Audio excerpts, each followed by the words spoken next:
पर वो है ना 20 दिन और बाहर हैं। उन्होंने कहा है कि अगर इश्यू अभी तो चल रहा है ना, देखिए कितना चलता है। वो कैंपेन में तो कह रहे हैं कि अगर झाड़ू पे वोट लगेगा तो उन्हें जेल जाने की जरूरत नहीं होगी। देखिए, तो मैं तो मानता हूं कि सुप्रीम कोर्ट का स्पष्ट रूप से कंटेम्प्ट है। इनका कहने का मतलब है जो विजयी होता है, सुप्रीम कोर्ट उनको दोषी होने के बावजूद भी जेल नहीं भेजती।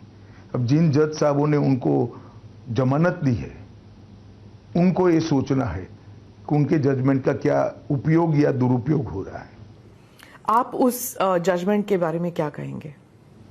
Interim bell. देखिए, सुप्रीम कोर्ट को अधिकार है न्याय की व्याख्या करने का, पर पहली बार हो रहा है कि मगर मैं मानता हूं ये रूटीन और नॉर्मल प्रकार का जुडिशियल जजमेंट नहीं है।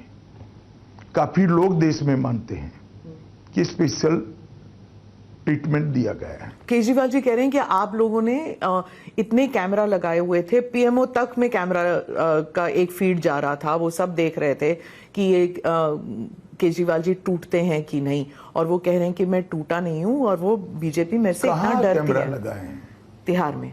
तिहाड़ उनके पास है, हमारे पास नहीं है। ये कंटिन्यूअसली झूठ बोलते हैं। जेल प्रशासन दिल्ली सरकार के हाथ में, केजरीवाल जी के हाथ में, गृह मंत्रालय के हाथ में नहीं है।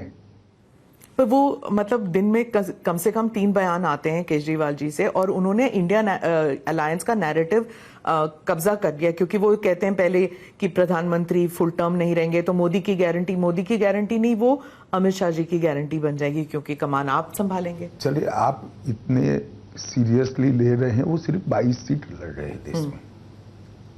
इतना सीरियसली मत लीजिए, सिर्फ 22 सीट लड़ रहे हैं और वो गारंटी दे रहे पूरे देश का मैं बिजली का बिल माफ कर दूंगा। अरे भैया, तुम 22 ही सीट लड़ रहे, तेरी सरकार कहां से बनेगी? हम मोहल्ला क्लिनिक बना देंगे।